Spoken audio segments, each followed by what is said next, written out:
La literatura didáctica medieval. Yo soy Eduardo López Prieto y este es el blog de La Hispaniola.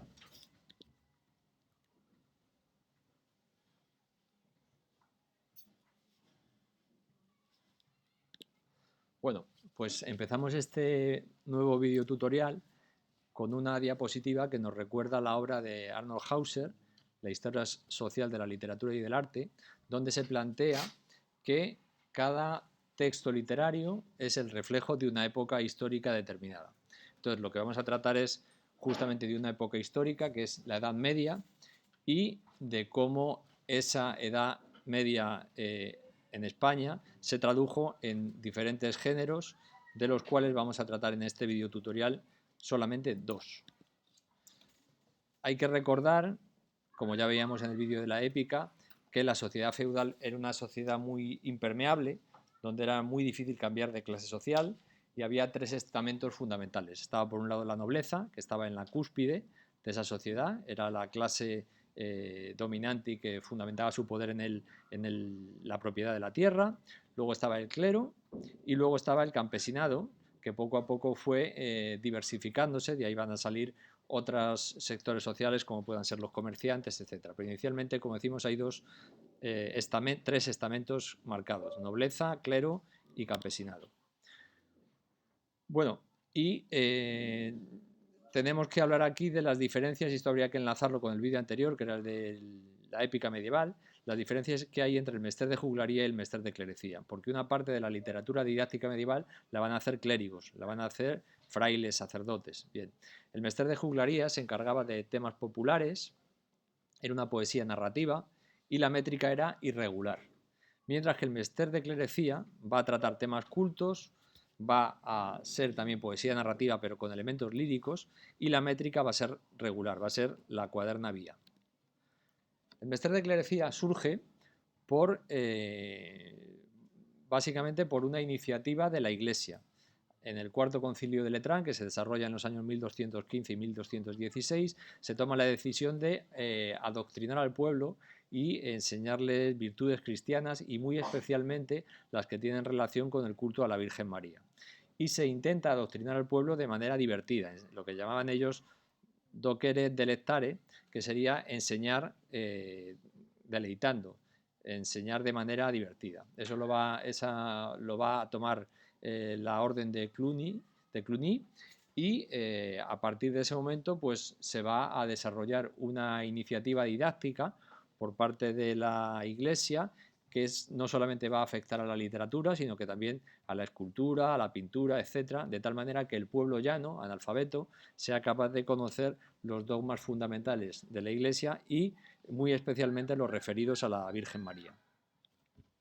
Los rasgos del mester de clerecía, por tanto, van a ser, desde el punto de vista temático, el hecho de que tenga un carácter didáctico-moral, centrado, como decimos, en los valores cristianos, el hecho de que toquen temas variados, aunque siempre desde este punto de vista didáctico-moral, y desde el punto de vista formal nos vamos a encontrar con el empleo de una estrofa, que es la cuaderna vía, y va a empezar a darse el uso de figuras retóricas que eran más extrañas en los textos épicos.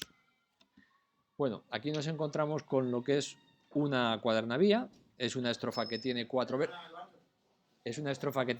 versos. Esos cuatro versos son monorrimos. Aquí podemos ver, por ejemplo, cómo esta estrofa la terminación es ir, ir, ir, ir, en los cuatro casos, y hay dos hemistiquios. Es decir, el verso compuesto de 14 sílabas se divide en dos partes, cada una de las cuales tiene 7 sílabas. Hay que tener en cuenta que cada uno de esos hemistiquios puede sumar o restar sílabas si es agudo o es esdrújulo. Vamos a ver, por ejemplo, en el segundo verso que dice pre, pe, so, de, corazón. Ahí nos encontraríamos con que ese verso tiene 6 sílabas, pero suma 1, al ser corazón una palabra aguda, y por tanto tiene 7. Igual ocurre con el segundo hemistiquio de ese segundo verso. Non lo pudo sofrir, que serían otra vez 6 sílabas, pero al añadirle una sílaba más, pues entonces se convierte en 7. 7 más 7 igual a 14. Total, tienen 14 sílabas todos los versos y tienen una finalización en la misma rima. Ir, ir, ir, ir. Por tanto, la estrofa sería 14A, 14A, 14A y 14A, siempre en mayúscula. Otra cuestión importante al medir versos del Mester de Clerecía es la tendencia a la dialefa, es decir, que no sea posible la sinalefa, pero por norma general hay una tendencia a no hacer sinalefas dentro del verso. Bueno, y ahora ya entramos con el representante más importante del Mester de Clerecía en el siglo XIII, que es Gonzalo de Berceo. No se conoce mucho de su vida, tenemos unas fechas aproximadas de nacimiento y muerte, que son 1198 y 1264, y sabemos que su vida estuvo vinculada fundamentalmente al monasterio de San Millán de la Cogolla, que es el que aparece en la fotografía de la diapositiva. Dutton, que es un investigador de su vida y su obra, ha encontrado alguna serie de documentos que demostrarían que la finalidad fundamental por la que Gonzalo de Berceo escribió sus obras fue la de atraer peregrinos a los monasterios para los que él trabajaba, que era San Millán de la Cogolla y Santo Domingo de Silos. Y así, además de los milagros de Nuestra Señora, escribió, por ejemplo, una vida de San Millán de la Cogolla, también en Cuadernavía, lógicamente, y una vida también de Santo Domingo de Silos, con la finalidad que decimos de atraer peregrinos hacia esos dos monasterios. Los rasgos temáticos de la obra de Berceo, pues los estudió Menéndez Pidal, que es otro de esos críticos a los que nos hemos referido en diferentes ocasiones, y serían el realismo que tienen sus relatos, obviando lógicamente el aspecto del milagro en sí, el elemento del humor, que también aparece en muchos de ellos, el hecho de que se dirija a un público iletrado, analfabeto, y la presencia constante de la naturaleza en muchos de sus obras y de sus milagros. Vale. En lo que se refiere al estilo, también Menéndez Pidal destaca la presencia de comparaciones, del hiperbatón, de la anáfora y de la metáfora, y la regularidad métrica y el uso de licencias para que los versos le cuadren en esa estructura que hemos dicho de la cuaderna vía. Estos elementos son perceptibles en los comentarios que hemos colgado en el blog, donde aparecen efectivamente estas figuras en los milagros analizados. Bueno, la estructura del milagro tiene 4 partes siempre, puede llegar a tener 5, pero tiene siempre una presentación, donde lo que se hace es que se presenta y localiza la situación, un nudo, donde frecuentemente lo que se da es el pecado que comete ese pecador, un desenlace que implica la intervención de la Virgen María, la intervención mariana, y finalmente una moraleja. En ocasiones también lo que nos encontramos es una introducción que puede ser de carácter también doctrinal, hablando pues de las virtudes que tiene la Virgen u otros elementos.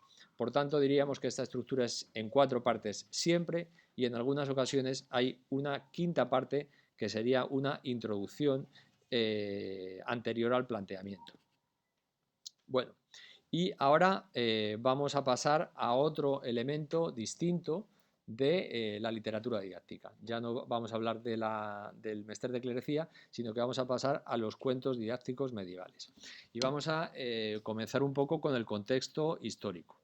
El siglo XIII y el siglo XIV, pero sobre todo el siglo XIII, es de un gran avance en la Reconquista. Entonces tenemos una batalla muy importante, que es la de las Navas de Tolosa, en la que se unen los reinos cristianos para dar batalla a los musulmanes y que conduce a una importante victoria que va a dar lugar al desmoronamiento de los reinos musulmanes del sur de la península. Se va a tomar Valencia en 1238, Sevilla en 1248 y Cádiz en 1264. Con lo cual se puede decir que a finales del siglo XIII una gran parte de la Reconquista ya está hecha. Hay una serie de elementos que van a ser importantes en esta sociedad y va a ser la división en 2 zonas dentro de la península. Estaría la zona norte, donde la repoblación del territorio arrebatado a los musulmanes se va a hacer por presura, es decir, los campesinos que acceden a esos territorios se convierten en propietarios de esos territorios, mientras que a partir del centro de la península y el sur se va a hacer por medio de órdenes militares, que son agrupaciones de nobles, que se podrían comparar los partidos políticos actuales y que congregan muchísimos soldados. Cuando estos órdenes militares conquistan nuevas localidades, las repueblan con siervos que no van a ser propietarios de tierras, las repueblan con siervos y esa es la estructura social que va a quedar en parte de Castilla-La Mancha y en Extremadura y en Andalucía. Bueno, en esta época surgen las colecciones de ejemplos, las colecciones de Exempla, que siguen también esa misma finalidad que hemos dicho de enseñar deleitando. Entonces hay dos tradiciones, estaría la tradición oriental, que son unas colecciones de cuentos donde el relato marco trata de posponer una sentencia de muerte, como ocurre en las Mil y una noches, con Sherezade y el sultán, que para retrasar su sentencia de muerte le cuenta cuentos, o también las preguntas entre un ayo, entre un consejero y un discípulo, que este sería el caso del conde Lucanor. Estas son las dos maneras de engarzar ejemplos que hay que vienen de Oriente. Y luego la tradición europea sería que esos cuentos se dan para entretener una espera, como ocurre en el Decamerón, o para entretener un viaje, como en los cuentos de Canterbury. Las obras que hay importantes serían el Calila Edimna, el Sendebar, el libro de Barlaam y Josafat y la doncella Teodor. Pero la obra que nosotros vamos a tratar es la de El Conde Lucanor, que es la más importante colección de ejemplos de la literatura didáctica medieval escrita en castellano. El infante don Juan Manuel nace en 1282 y muere en 1348 y se llama infante justamente porque pertenecía a la familia real. De hecho, fue nieto de Fernando III el Santo, de San Fernando, fue sobrino de Alfonso X y fue primo de Sancho IV. La guerra y la situación, la vida que tenía un noble en aquella época marca su existencia desde que es muy pequeño, se queda huérfano a los 8 años y a los 12 años ya participa en su primera batalla y participó en todas las luchas dinásticas y entre los distintos nobles que se dan en Castilla junto a su primo Sancho IV. Llegó a tener 1000 caballeros, que lo cual era una fuerza espectacular para la época, porque hay que decir que entonces un caballero se podría comparar lo que en la actualidad es un tanque, es decir, es una pieza militar que va a estar blindada por la armadura y que se va a enfrentar muchas veces a peones con unas armas mucho más perfeccionadas que sus enemigos, con lo cual la presencia en el campo de batalla de varias decenas de caballeros era demoledora, cuanto más si se tenían 1000. Se casó 3 veces, se desnaturalizó, es decir, en ocasiones por razones políticas dejó de servir a su rey como a sus señores como vasallos y se hizo su política independiente y combatió a sus propios reyes. Participó también en la batalla del Salado y se puede decir que fue un hombre que estuvo constantemente preocupado de mejorar las posesiones y de su familia e intentar adquirir el mayor poder posible. Por otro lado, en lo que se refiere no al aspecto político, sino al más, podríamos decir, más cultural, pues recibió una educación esmerada propia de un príncipe, de un infante de la época, y tuvo dos afanes dentro de su vida no política. Por un lado, el afán cristiano, era un hombre muy creyente y llegó a edificar con sus propios bienes el monasterio de Peñafiel, y por otro lado es el primer intelectual consciente de la literatura española, y él mismo redactó un listado de sus obras para dejar constancia de que esas obras las había escrito él, lo cual supone una originalidad muy grande en el contexto cultural de la época. Bueno, El Conde Lucanor es una obra que se data en torno a 1335 y que tiene diferentes apartados. Por norma general solo se leen los 51 ejemplos, pero sin embargo tiene varias partes que se componen fundamentalmente también de proverbios, que son como una especie de refranes, de máximas muy breves, que es una pequeña frase donde se nos da un consejo. Acumula el Conde Lucanor 180 consejos y luego hay una quinta parte donde el infante don Juan Manuel explica cómo debe hacer un cristiano para salvar su alma, llevado por este afán cristiano del que hemos hablado anteriormente. La estructura de los cuentos, que esto es importante saberlo pues para poderlo detectar, para poderlo comentar en los ejemplos que comentemos, pues tiene 4 partes que son, en un primer lugar, hay un narrador omnisciente, una voz en off, que introduce una conversación entre el conde Lucanor y Patronio, donde se plantea un problema. Es decir, el conde Lucanor le plantea un problema a Patronio y este, a partir de ahí, entra en la segunda parte y le narra el ejemplo, le narra el cuento en sí, que tiene tres partes a su vez: el planteamiento, el nudo y el desenlace. Una vez que se ha narrado este relato por parte de Patronio, el narrador en off, ese narrador omnisciente, recupera otra vez la voz y nos dice que el conde Lucanor, aplicó satisfactoriamente la enseñanza que le había dicho Patronio y se llega a una última parte, que es la moraleja, donde el narrador nos dice que el infante don Juan Manuel le pareció que, por tanto, debía incluir el relato en su libro y acababa incluyendo una moraleja que suele ser un pareado, una sentencia escrita en un pareado de 2 versos. Esa sería la estructura general del conde Lucanor. Bueno, hay una serie de ejemplos del conde Lucanor que han tenido gran éxito en la literatura universal, y entonces, por ejemplo, el del mozo que casó con mujer brava dio lugar, por ejemplo, a la obra de Shakespeare de La fierecilla domada, o también a la obra de Alejandro Casona, que es un autor español que se exilió a la Argentina y luego volvió en el año 50 y tantos a España, y en el retablo jovial también, sigue esa trama para desarrollar su obra. El del paño mágico lo desarrolla Cervantes en el retablo de las maravillas.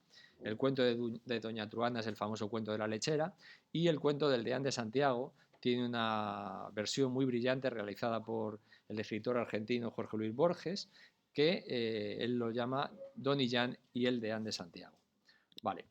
Y luego, en lo que se refiere a los rasgos temáticos del conde Lucanor, rasgos temáticos y formales que son los que tenemos que detectar en los comentarios que realicemos, estaría por un lado el contenido, que sería la finalidad con la que se escribe la obra, que es la de educar a los nobles. De hecho, esta obra es un manual para príncipes, donde se le van a dar consejos a estos nobles relativos a muchos aspectos que tienen que ver con su vida, como puede ser la defensa de sus feudos, la relación con otros nobles, aspectos relativos a las bodas, y también en el contenido tendríamos que ver cuál es esa enseñanza, esa tradición didáctica en la que está inmersa el conde Lucanor. En lo que se refiere al estilo, vamos a señalar solo 3 aspectos. Por un lado, la acumulación de oraciones copulativas, que eso es un rasgo típico del conde Lucanor. Por otro lado, el hecho de la presencia del humor, tanto en la trama como en los diálogos. Y finalmente, la economía de medios. ¿Qué queremos decir con economía de medios? Pues el hecho de que hay escasos adjetivos, de que las frases suelen ser y toda la trama es bastante sencilla, muchos de los personajes ni siquiera tienen nombre, es decir, que está puesto el cuento solamente para que lleguemos a la enseñanza final que de ese cuento se emana. Y nada más, este ha sido un vídeo muy breve donde se explican los rasgos fundamentales de 2 de los géneros de la literatura didáctica medieval. Un saludo a todas las personas que vean el vídeo, tanto de España como de América, y nada más, nos vemos en el siguiente vídeo de nuestro blog.